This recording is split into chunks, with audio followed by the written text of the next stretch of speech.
Okay, so I think Mike introduced me this morning, but I'm the one that walked in the middle of yoga. My apologies. Worst time to walk in the door, right? Now I know the side entrances. I'm Briana Goff, and I am not an alum of Warriors Ascent, but I've been a supporter for several years. I met Mike about, I think it was 2016. I think I always say 2016 at Fort Riley. I am a fourth generation K-Stater. Any other K-Staters in here? Awesome. I don't know how to do this. That was after my time. So, but I'm a fourth generation K-Stater. I've actually been a professor at K-State for 25 years. Just finished my 25th year, which is really hard to believe. And, but I also, when I finished my master's, did my undergrad and my master's at K-State, and when I left Kansas, I said I was never coming back. And now I've been back 25 years. So I'm really glad to be here. I'll give you a little bit of background about myself. And I know folks are kind of weary at the end of the day. I have to entertain undergraduate students twice a week, so I throw a lot of humor in there. I might make you stand up a little bit, but I just want to share a little bit. We've kind of touched on it in the sessions, but so when I started, I wrote a book. Everybody will get a copy of the book today. I started 30 years ago. I knew that I wanted to go into counseling. Actually, I changed my major 5 times. I really didn't know what I wanted to go into. I had lots of interests, lots of ideas. It wasn't that I couldn't do things, but I just had lots of things that interested me. And so I knew that I didn't want to work with severe mental illness. I wanted to work, but I really liked this idea of couples and families. And then I got my first internship at the Topeka VA on their PTSD unit. And I joked that I didn't even know how to spell PTSD, because I had no idea what PTSD was about. I was a Vietnam era Air Force baby, but I don't have any other military connections, other than I've always had an affinity and appreciate our military. I've had several friends that have been in the military. But this very early experience that I had working on the PTSD unit, I met people just like you. Predominantly male. I'm so glad to see the mix here today, the supporters, some folks that may be in future cohorts, but folks that have been in previous cohorts. My background's as a marriage and family therapist, and there aren't a lot. You've talked a little bit today about relationships, the interpersonal aspects, and I would guess that most of you, when you've done any of your PTSD treatment or therapy, probably haven't talked a whole lot about the effects on your relationships or the effects on the partners. How many partners do I have out there? I know I have a couple, okay? And the impact on your spouses, your partners, your kids is part of the journey that you're on. They're on the journey with you. Whether they're folks, several of you maybe have been divorced, that's not unusual. So when I started my master's, I wanted to work with kids, and then I got this opportunity, and I absolutely fell in love with the predominantly Vietnam veterans, but Korean and at that time World War II. This was 30 plus years ago. And absolutely just loved working they taught me so much about honor and integrity, a lot of the words you've used today, but also about this journey that you all are on because of the work that you've done, whether that was as first responders, whether that was, and I know we have a couple folks who are in corrections, whether that was in the military, but this thing called PTSD is real. You live with it every day, but so do your friends, your spouses, partners, and your kids, maybe your parents, if you have a close relationship with your parents. They're impacted as well. And so I left Kansas, said I was never coming back, came back and started at K-State in the marriage and family therapy program. I won't bore you with all the details, but have done several things during that time. But my focus has always been, I wanted to go back to the VA. As I was working in the VA, the veterans would come in. At that time, it was a 90-day. Anybody been to the Topeka VA clinic? the PTSD, outpatient or inpatient. At that time, it was a 90-day treatment program. This time now I think it's a 45 or 60-day, but that was a 3-month program back in the early 90s, and one of the few around the United States. So I was learning a lot, but the veterans would come in and they would say, my wife has PTSD. They were getting this answer to what they'd been dealing with for years. Many of you have been dealing with this for years and not known what it was. But they'd come in and they'd say, my wife has PTSD and my kids have PTSD. And what's out there for them? I'm getting the help here. Now, some of you have probably been to the VA, and maybe you got the help you needed, and maybe you didn't, or to other therapists. I'm also a therapist on the side.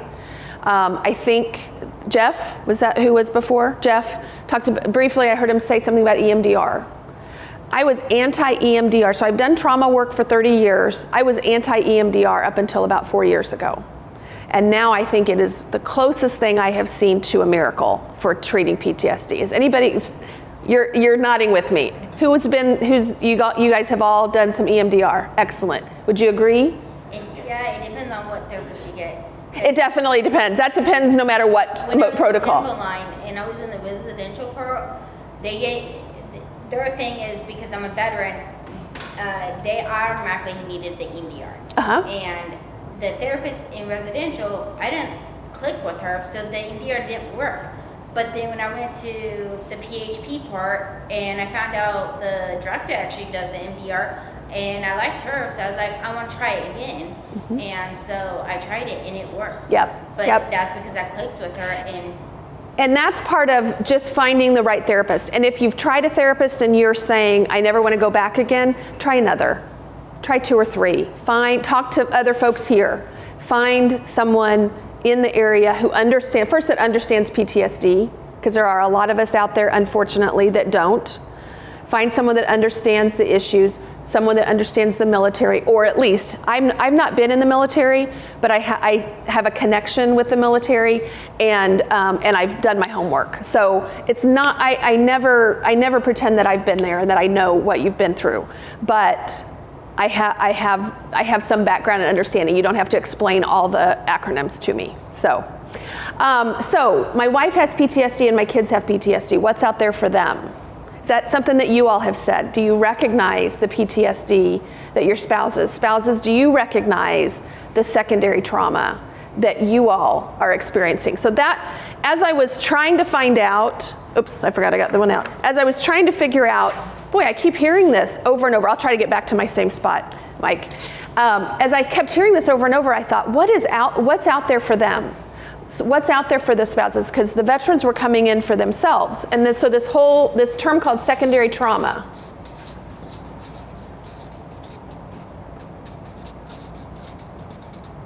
Now I'm going to put that into quotation marks, because I think for some people, secondary trauma is the experience of living with someone with PTSD. It's not the same as PTSD, but I also know that there are a lot of spouses and partners who have their own trauma. They maybe didn't serve overseas, they maybe weren't in the military, but they have their own PTSD as well, from childhood, from earlier experiences, from earlier relationships. And so their secondary trauma, they may have primary trauma as well. But this idea of secondary trauma is what is out there, that living with someone with PTSD is a stressor itself. And so when you all talked about earlier, sort of how do we, I can't remember who it was that talked about the communication pieces. Was it you that talked about somebody talked about the communication pieces. You guys talked about the communication. And I saw you guys kiss, so I just assumed you're a married couple, right? Unless you're just kissing random people, just strangers. Awesome. So I won't pick on the couples. I know we have a few couples here, but that's one of the things that I have really focused on, and really wanting to understand more and do research, understand more about how is the spouse or partner impacted by living with someone with PTSD day to day. And again, that PTSD may come from other things, but it's just the stress of they communicate differently. We all communicate differently. But when you're dealing with the flashbacks, when you're dealing with the anger outbursts, right? You guys all know these things. that person is dealing with them as well. And so what happens when you're dealing with that? Do you automatically go, oh, I understand this is the PTSD? No, what do? You pretty much start walking on eggshells. You kind of become introverted. You don't quite know how to react. You don't know how to react, but you also learn to react. Anybody else, any of you get jumpy sometimes? Partners, right? Or see your partners get jumpy? Because you're clued in to their triggers, right? You start to change your life. You start thinking ahead of what you think might happen. You got to plan ahead. And you start to adjust your life to fit in theirs. What else happens? Anybody had someone say, you're crazy and I'm out of here? I've had that. I've had somebody tell me that, right? You start to feel like you're crazy, and then oftentimes former spouses just say it's too much and I'm done. And I'm not gonna ask folks to ask if you're divorced or not, but maybe they've said that. Spouses or partners, exes in some way or another, but they leave, right? PTSD is hard on relationships. Other things are as well. Substance use, a couple of you have talked about that. That is as well. But PTSD, I think, is particularly hard on relationships because we can be two different people, right? Things can be going fine, and then just like Dr. Anna talked about earlier, all of a sudden, we're in that automatic response mode. And we don't understand how we're getting there. So a couple of people have mentioned to me, yeah, I don't know how to explain it to them because I don't really fully understand it myself. I'm still trying to put the pieces together.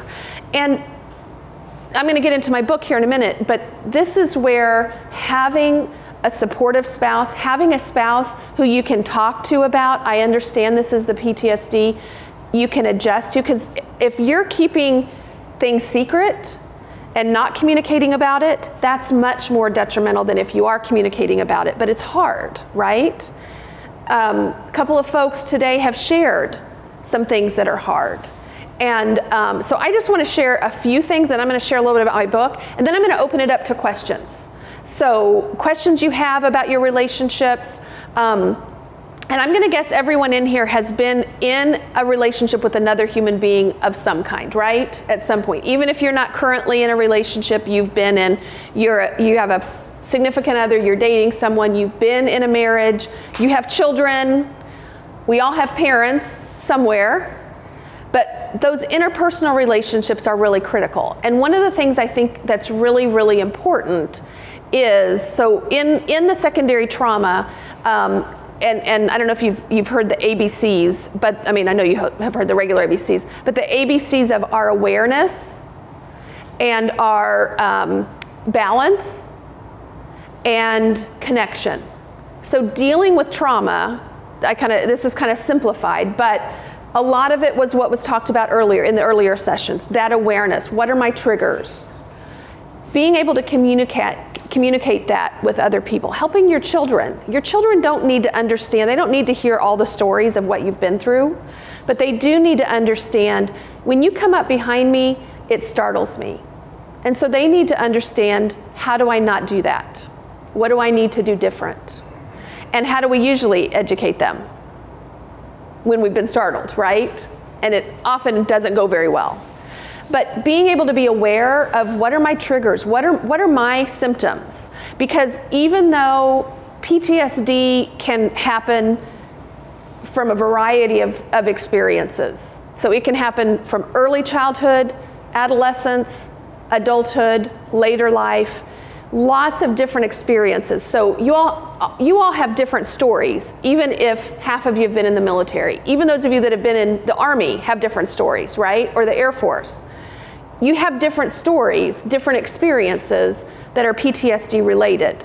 But you also have similarities. So you may have different flashbacks or different intrusive memories, but how they got there are different, but it's called the same thing. Does that make sense? But that's the awareness. Knowing for me, what are my triggers? What are my key symptoms? What works, what doesn't work? That's that first part. The B then is balance. And balance is my least favorite word in the whole vocabulary, because we're always trying to get balance. And sometimes I have a visual, we're usually trying to balance equally, right? And how I see balance is more like a teeter-totter, right? Sometimes we're up, sometimes we're down, but we're always moving. And so being able to get that balance rather than the scale of I'm okay, I got to reach this point and then I can't do anything different. Finding that balance, finding those things, and several of you talked about it earlier, finding those things that help renew me, help to refill. I don't know if they've used the gas tank, I don't know if you use the gas tank metaphor, but refill my gas tank, right? If I'm on fumes, I'm not going to make it back home to Manhattan today. I have to figure out how to refill my gas tank. How do I get that balance? And then the C is connection. And every single one of you is doing that by coming here today and spending time here. Connecting with one another, even if you didn't go through the retreats. Connecting with one another, or you went through different retreats. Being able to connect, but also connecting with your partner, with your spouse, but also yourself. And so that sounds like a lot of things. Sorry, I'm moving, Mike. That sounds like a lot of things to do, and it really doesn't have to be. Being able to be open with your spouse, being able to recognize in yourself, and also, if the relationship is safe enough, being able to make that connection and share about what you're going through. If you're keeping it to yourself, they're in a guessing game. And so being able to say, I'm making these changes because I'm reacting to this. How can I help you not go through the flashback? Have the lack of sleep. I think you're the one that talked about, everybody has the lack of sleep at some point, right? But the lack of sleep, how is that impacting me? Questions before I'll jump into the book as well. I was trying to think if there was anything else about my background that I wanted to share. I've been doing this for 30 years, but I also like to hear other people's experiences too. Okay, so the book is called Bulletproof Vows. Sorry, I keep moving. Bulletproof Vows, and I started it about 4 years ago. And so I am a therapist on the side, and I'm a professor at K-State. I do research, I teach on trauma. And I started writing this book. So in 2004, 2005, I started a research project with some soldiers and their spouses from over at Fort Riley. Anybody serve at Fort Riley? Lucky you. So it's a great place, but yes, it's in the middle of Kansas. So if a lot of times people will come here from, really nice places like, I don't know, upstate New York or, about anywhere else, right? I have a sticker on my Jeep that says, Kansas, it's not that bad. But we started a research study specifically to understand how does war trauma impact their relationships. So remember, I started with veterans, and I really started getting interested in this. So I've really focused on wanting to understand more about how are our relationships impacted and how are partners impacted. So at that time, there wasn't a lot of research out there, and we really wanted to do that, to do some research. So we ended up with 50 military couples. About 45 of them were from Fort Riley, and about 5 of them were from Fort Leavenworth. And we did interviews with them 2004, 2005. Now, I think everybody, whether you were in the military or not, knows what was happening 2004, 2005, right? It was pretty early in the war. What we did was we interviewed them within this year. It was pretty early. It was just at the time where second deployments were starting. So they had many of them at that time had gone through first deployments, were coming back. We were just starting second deployments. So we did this research study, and then 10 years later, we did a follow-up study. I always wanted to do kind of a where are they now follow-up study. What happened over those 10 years?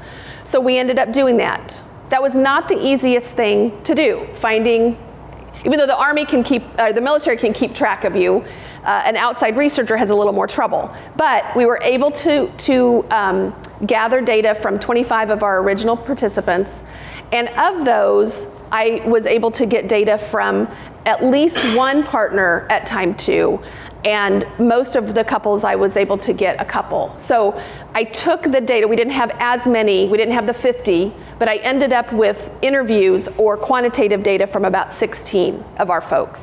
And 8 of those ended up being couples that I could pull their data and basically tell their stories. So as I read through the data and read about their experiences over those 10 years, I really felt like it was important to tell their stories, not just in academic research that nobody's going to read, to be really honest, but being able to tell their stories that other people could read in a book. And so I started my book 4 years ago, kept starting it and stopping it every 6 months.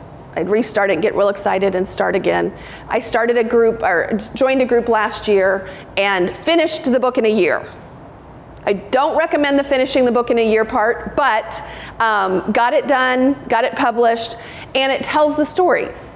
So each of you will get a copy of that. It may resonate, the stories, everything has been changed. I've taken out identifying information and had permission to use their stories. But basically it tells their stories of their time before the combat deployments, several of them multiple combat deployments, during and after. And it's not just the soldiers or service members, but also what was happening during the deployment for the spouses at home. So it's both partners telling their stories, and their stories are interweaved. And then what happened after? We often hear about the transition home was really difficult. But what happens, and some of you have experienced that, what happens when the transition home is 6 months, and then you're back again. And at that time, that was what was happening. And so the stress that went on for them, they share. And the reason that I called it Bulletproof Vows, I actually had a different title, but the Bulletproof Vows resonated with my military supporters, because it tells the stories of 6 couples who have made it through, and what I call bulletproof vows. They've made it through 20 years. Several of them were career military, but they've made it through. Not everybody does. But then I give some examples of what was it in their relationships that helped them make it through. One of the biggest things was that both partners were committed to the military. They understood that this was their life. And that's not always easy for people to do. And some of you may have experiences in the past that previous partners or previous significant others couldn't make the Army work. I do wish we would have had, we have one person that was identified as having PTSD, and then 2 others that I believe had, well, at least one other that I believe was misdiagnosed, but we have 3 people with anxiety. And so it wasn't that they had easy lives. That wasn't what made their bulletproof vows. Yeah, the Army was, and these were all Army, so I keep saying Army. The Army was easy. I know that's not true, right? You all know that's not true. It's not easy. The military wasn't easy. Many of them had struggles. A couple of them had children who passed away, family that was in another country. So lots of tension, lots of stressors, but they were able to navigate through it. And I think that's a lot of it too. We're committed not just to the military. We know this is our life, because not all of them did, but then their commitment to each other, their connection to each other, even through the difficult times. And knowing that was, we're gonna get through this. I think communication was also a big part. They communicated. And at that time, we were talking about this, somebody and I were talking about this earlier. At that time, there wasn't any email early on. There wasn't email, or there might have been email, but there definitely weren't the cell phones. And even over that year, I definitely heard differences in terms of communication. Yeah, we had no communication early on versus we started to have more communication later. But definitely not like what they have today, where you can just pick up and call folks instantly. And it's funny to read some of them where they talk about instant messaging, right? That was a cool, hip thing, right? The technology from back then. But they found ways. Several of them, one of the couples had letters, and they kept this trunk full of letters. They wrote every day back and forth. and took about 3 months for their letters to finally start. But then once it started, and they kept those letters, but it was those letters that kept them connected that was really important. So that connection with people. And that's another piece that I think is really important, finding those folks to connect with. You all came through, those of you that came through Warriors Ascent, remember that connection that you had with the other folks that came through with you. That was an important connection to help get you through those 5 days, right? How many of you came, and again, I'm not going to pick on anybody, but how many of you came through and it was really kind of a miracle that you showed up on day 1? Again, okay, wasn't going to pick on you, but yeah, you're not alone. About half the group raised their hands. But being able to get through, and how many of you, and again, you're here, so I know the answer. How many of you are just astounded that you made it through, and I know several of you have already said it changed your life. But being able to come through, and again, a lot of it is that connection. They spend a lot of time making sure that you're getting those connections with other people. That connection, because that isolation is what is PTSD. And so whenever you're finding yourself isolate, that's the PTSD happening. Whenever you're finding your spouse isolate, or your significant other isolate, that's the PTSD. It's not them, it's the PTSD. Questions? There are no dumb questions. Does this resonate? Does this hit? I know it's a long day. So, there's lots of reasons why my significant other would be definitely afraid of me when I triggered her angry. Right. And since I've come back from Warriors Ascent, there's lots of times where I feel like I'm responding to her because she's presupposing that I'm angry. She'll come in.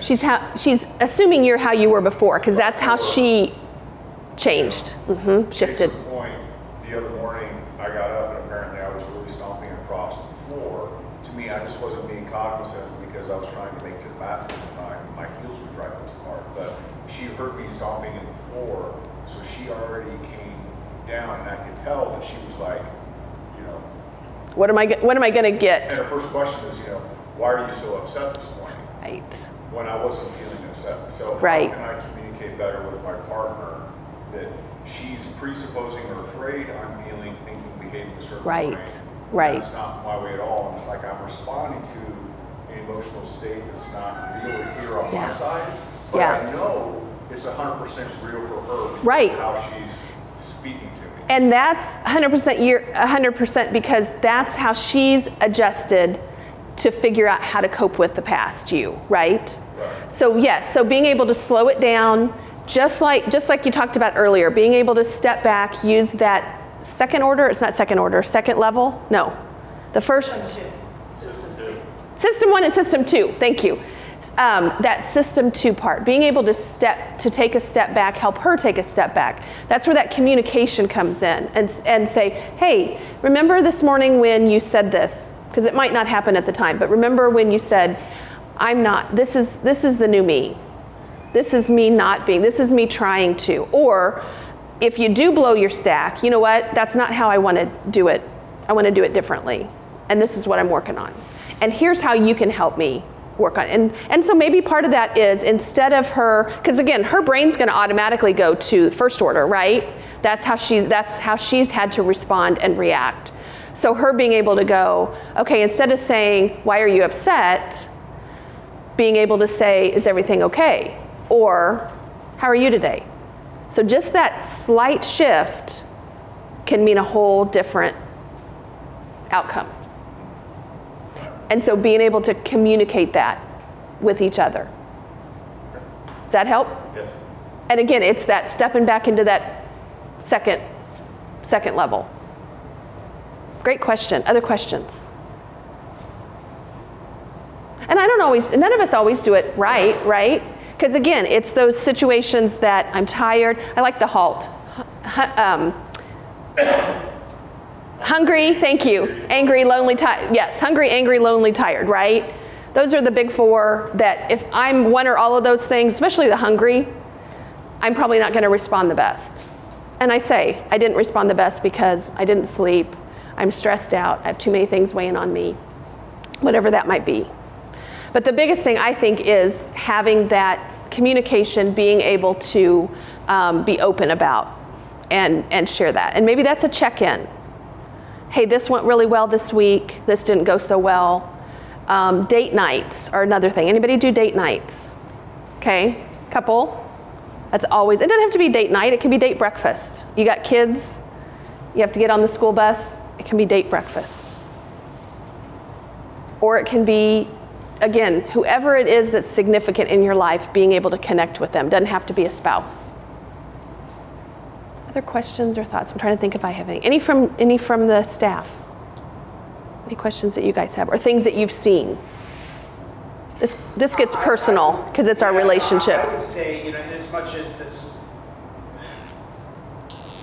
maybe family friction, maybe even coming from our program, is we send people back, and what we'll get, I won't say commonly, but somewhat frequently, is there's such big changes, right? Lifestyle changes, whatever.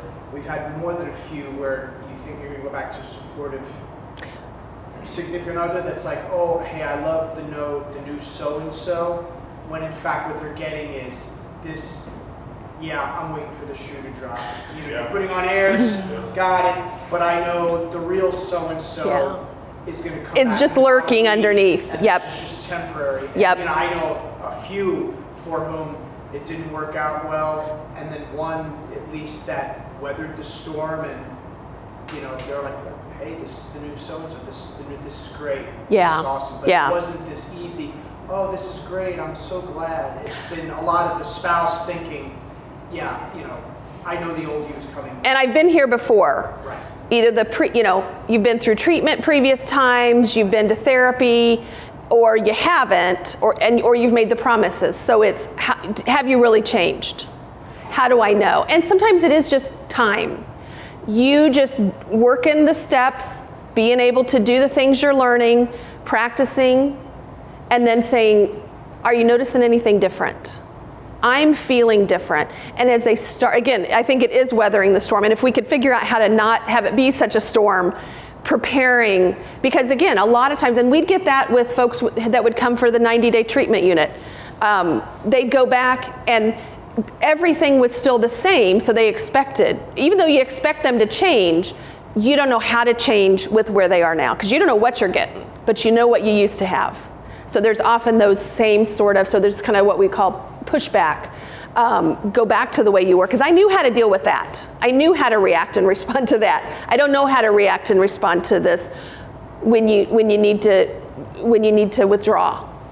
That's new. Getting angry and in my face, that I'm used to. But I don't know what to do with this withdrawing person. They just need to understand what the withdrawing is. Withdrawing is me being able to take that step back and go to that system 2 and get myself calmed down to then be able to, okay, now I can deal with it.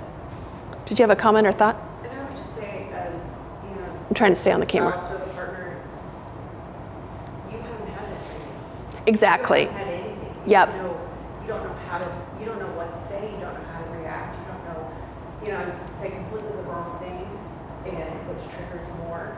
And yeah, and that can be some of it too. But oftentimes it's I'll believe it when I see it. Oh, I'm seeing it, but this can't really last. Then sometimes what you get different.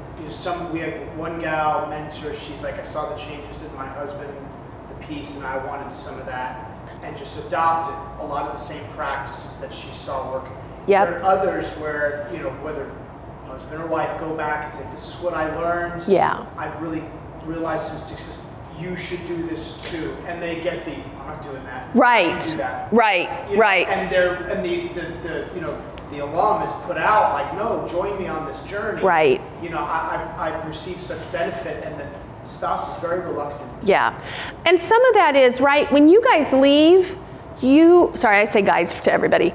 You're excited, right? When you walked out these doors at the end of the retreat, you were on cloud 9.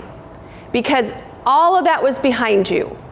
All they know is you've been gone for a week, male or female. You've been gone for a week, and I've been here keeping things to myself. And then you come in and you have all this stuff you learned, right? And you're so excited about it, but you're beating them over the head with it because this is so awesome, but they don't know any of it. So being able to pick one thing and demonstrating it. Again, just, hey, this is what I'm doing now. I'm starting to do yoga. Seriously? Yeah, this really helps. Come do it with me.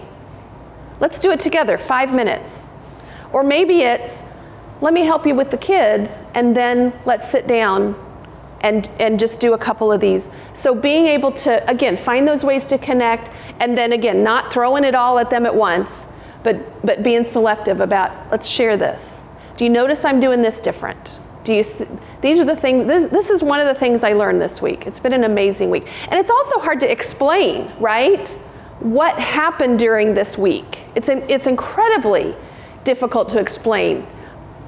But you walk out of here a totally different person.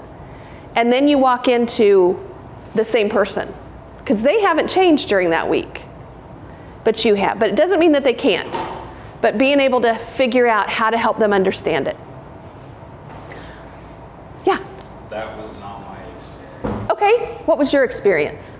I went through between multiple surgeries. Okay. And so the whole time I was in excruciating pain. Okay.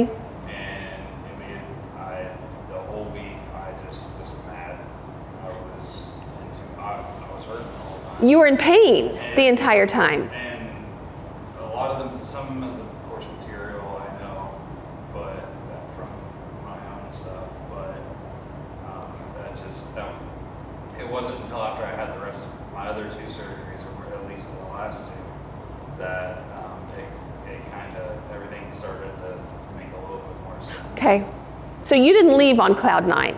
No. Who left on cloud 9? I know there's a few folks. I mean, and I don't mean, the heavens opened and everything's pink and purple, but you felt like a different person. But there was something in that week that you got for you to stick with it, to complete it, and then to come back here today, right? Fellowship, that connection. Yeah, that connection with others. Yeah. And again, that's the reducing the isolation, whether that's in the relationship. And you know what I mean by being isolated in the relationship, right? You're married, but you never do anything together, you don't talk. Legally, you're a couple, but there's nothing happening in the relationship. But that reducing that isolation, because the more you isolate yourself, the harder it is on yourself, but it's also hard on everybody around you, because they don't know how to respond to it. Thank you for sharing a different experience. But again, there was that piece that kept you connected, and that fellowship that kept you coming. Thanks. Anybody else have a different experience?